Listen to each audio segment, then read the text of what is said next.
Good morning, students. Once again, welcome to my chemistry channel, Amazing Chemistry. I'm your chemistry teacher, Dr. Rohit. So, welcome once again. Today, I've come up with a few more notes for the electrochemistry chapter. Yesterday, I spoke about standard electrode potential. So, today, again, a brief about whatever we have discussed yesterday.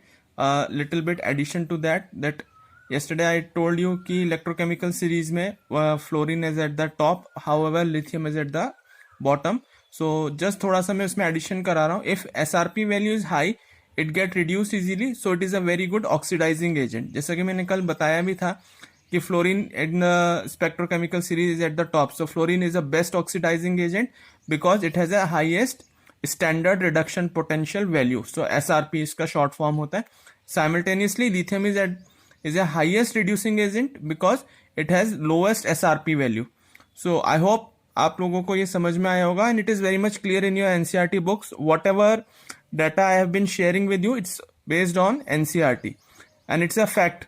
So just note it down and take a snapshot of these notes. I hope video is very much clear and I am very much audible to you. So it is fluorine is a best oxidizing agent because it has a highest SRP value, and lithium is highest reducing agent. It has lowest SRP value. SRP is standard reduction potential, so it get oxidized easily. So those which are a good reducing agent get oxidized easily. However, those which are good oxidizing agent that get reduced easily. So coming on to what is the relationship between Gibbs free energy and EMF of a cell. So here I have written the Nernst equation. Maximum numericals in your board exam you will get on this. So E is equal to E naught minus 2.303 RT upon NF. R is here gas constant, T is temperature, N factor, it's N is the number of electrons. So whatever in oxidation number of electron lose by the metal, and F is Faraday. Yesterday I told you 1 farad at 298 Kelvin. So however, for an equilibrium, this is the equation that you can note it down. E naught is equal to 0.059 upon N log K. In concentration cell, we consider it as E cell is equal to 0.059 upon N log cathode concentration upon anode. And this is the equation for your electrolytic cell. Here what happened, there is electrolysis of a sodium chloride aqueous solution. There are various conditions in which sodium chloride has been used, whether it is used in a concentrated form, in a diluted form. This is one of the examples where anion is attracted towards the anode and cations is attracted towards cathode. So here cathode sodium metal has been used, and on anode chlorine gas gets liberated. This is the equation. Alright, so now coming on to the next topic. Yes, little bit very important topic, as I told you yesterday also about Faraday's, because इतना मैं guarantee ले सकता हूँ that no exam, whether it's a state exam or it is CBSE or ICSE, Faraday law पे एक question जरूर आता है. So these are some important formulas which are very important. So for Faraday's law, first law, if you flow 1 Faraday current in the circuit, that is 96500 coulombs, इसका मैंने कल आप लोगों को पूरा derivation बताया था, then we will get one equivalent mass of a metal or non-metal. So this is the formula. M is equal to ZIT. So M is equal to Z because Q is equal to IT, so we can write down M is equal to ZQ. And if we consider Q is equal to 1, so Z is equal to M. And as far as if we consider 1 Faraday current is, then one equivalent of mass substance will be obtained, that is one equivalent weight. So E is equal to 96500 M. So here we can say M is equal to E upon 96500.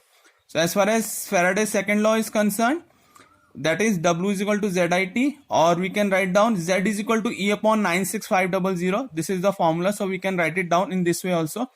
So the amount of different substances that get liberated by the same quantity of electric passing through the electrolytic solution are proportional to their chemical equivalent weight. So these are the two additions to whatever I said about Faraday's law. Yesterday I told you about Faraday's law in detail. I have given you the definition. These are few formulas on which numericals are based upon. So I believe it will help you a lot. Take a snapshot. Alright, now coming on to the very important topic, that is batteries. So here you can see this is your NCERT book. Yes. So first we talk about primary batteries. What is primary battery? I believe everybody must having pencil cell at your home, whatever we use in watches, in torch. So this is a diagram of a diagrammatic representation of a primary battery cell. आप लोगों ने देखा ही होगा top पे इस पे एक tip होती है and this is the bottom side. It is this cover is made up of zinc which we consider it as a anode, and जो अंदर होता है अगर आप इसको कभी खोलेंगे it consists of manganese dioxide and carbon black and ammonium chloride paste, so which is used as a cathode. So this is the diagram of the primary battery. So primary battery को हम लोग Leclanché cell भी बोलते हैं और it is called as dry cell because normally जितने भी pencil cells आते हैं dry cells, these can be used only one time, but अभी कुछ advanced versions भी आ गए हैं. So these pencil cells or primary batteries can also be recharged. Earlier it was like only secondary batteries get recharged, but nowadays it is very much available in the market. So now these cells also get recharged, but their life is not that much long, so it is having very short life. Now coming on to the working of the primary batteries and what chemical reaction goes on. So let me describe. So primary cell which can be used only once and cannot be recharged. Example is pencil cell. It is also known as Leclanché cell. Mercury cells are also called as irreversible cell. They can only be used as a galvanic cell and not as a electrolytic cell. Batteries are basically arrangement of galvanic or Daniell cell, and these are connected in a series. And other type of batteries are secondary batteries which can be recharged. It has comparatively longer life and little bit it is more expensive. As far as secondary batteries are concerned, let me give you an example. You must have seen inverters at your home. So the battery that has been used with inverters in buses, those are called secondary batteries because these are rechargeable. Alright, so now coming on to the primary battery. As I told you, this pencil cells, the container, here I can show you the diagram. So the container is made up of zinc, which is an anode, and the carbon and graphite rod surrounding by a manganese oxide powder and carbon, that is considered as a cathode. Now, as far as reaction is concerned, on anode there will be an oxidation. So oxidation is all about releasing of electrons. So there is a loss of electron. So zinc is converted into zinc 2 plus ion. As well as on cathode, what happened, this manganese dioxide, there is a liberation of ammonia gas which gets trapped. So there is a formation of manganese MnOOH, and ammonia gas get liberated, which has been trapped by the carbon black in the cell. So what happened, there will be no smell. So it is for the safety purpose to absorb the ammonia gas which is liberated during the chemical reaction. It gets trapped by the graphite and manganese oxide present in it. So as far as overall reaction is concerned in this primary cell, so zinc you can write down like Zn plus MnO2 plus ammonia. It gives you this complex, and here it is manganese oxide. This is the overall cell reaction, and it results in the formation of a electric current. So primary, this is the complete chemical reaction of a primary battery, and this is the this is the diagram which has been represented to you, given in your NCERT book. All right, now coming on to secondary batteries. As I told you, secondary batteries are those batteries which can be rechargeable. So this is the diagram present in your NCERT book. These contain sulfuric acid and lead oxide and lead metal. So here anode is made up of lead and cathode is made up of lead oxide, grid of lead packed with lead oxide. So what happened, इसमें basically sulfuric acid solution होता है 38% का, and cathode and anode are made up of metal and metal oxide. So as far as working are concerned, let me show you. First, let me give you an example of one more cell that is considered as a secondary battery also, which is made up of nickel cadmium cell. It has a longer life to lead batteries, but it is highly expensive, and it is very expensive. So normally in India we are using lead oxide lead batteries only at home. As far as reaction of this cell is concerned, at anode cadmium metal reacts with hydroxy ion converted into CdOH cadmium hydroxide, and on cathode this reaction will happen like nickel oxide. It reacts with water generated and on 2 electrons, results in the formation of nickel hydroxide and plus 2 OH ion. Really इस पे questions कम ही आते हैं. Generally in board exams question will be asked on your lead batteries. Here electrolyte used is KOH. The complete cell reaction is like this only.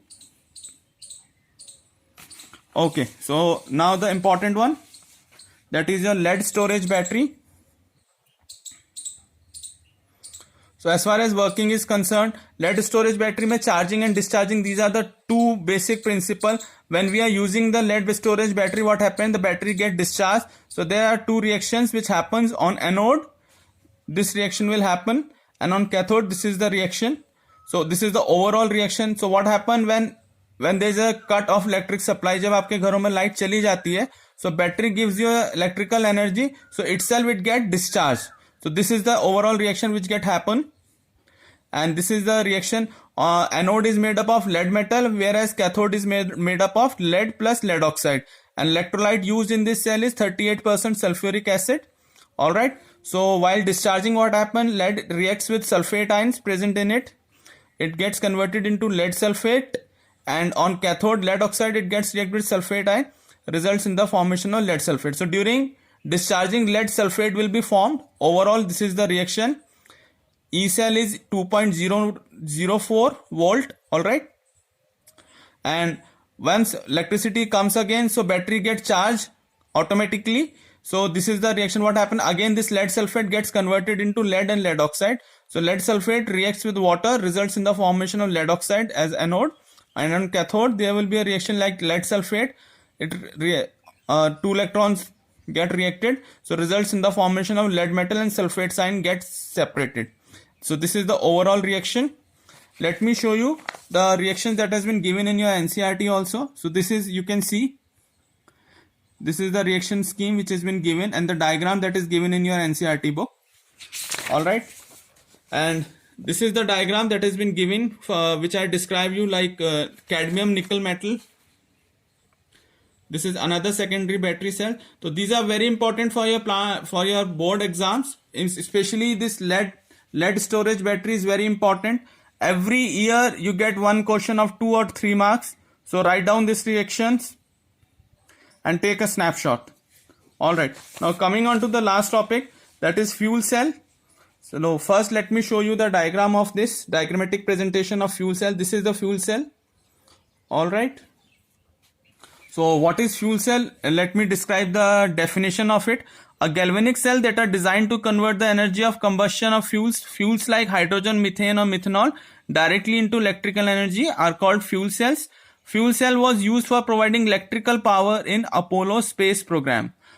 Sometimes you get question in 1 marks also in board exam, that in which space program which cell was used in the space programs generally. So it is fuel cells that has been used for the space programs. Here catalyst, platinum and palladium finely divided are incorporated to the electrodes for increasing the rate of electrode reactions. So in this reaction, what happened? Water gets generated, so which is get condensed, and astronauts used it as a drinking purpose, because once water is vaporized and after that it gets condensed, so you get the pure water. And this is the overall reaction of the fuel cell. Here electrodes, porous carbon electrode containing metallic catalyst, and electrolyte is KOH solution. As far as complete reaction is concerned, here on cathode, this is the reaction, results in the formation of hydroxy ion. So EMF is 0.40 is on anode. There is a water generation along with the electron liberation.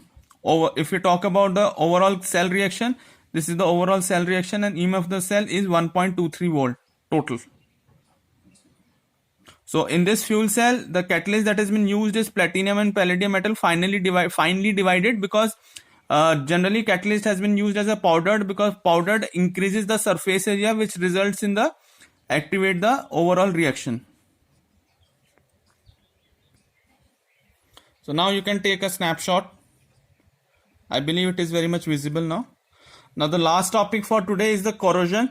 Normally we have seen whenever we put a metal bar in presence of moisture or air, it gets corroded. There is a formation of brown reddish layer over the metal. So that is ferric oxide basically get deposited over the metal. And as far as reaction is concerned, what exactly the reaction going on? It is the metal that get oxidized by loss of electron to oxygen and formation of oxide. Corrosion of iron occur in presence of water and oxygen, and it is basically a electrochemical phenomena. So if it is a electrochemical phenomena, so there has to be some chemical reaction. So as far as reactions are concerned, first what happened, there is a oxidation, loss of electron by the iron metal. So here you can see I have written oxidation followed by reduction.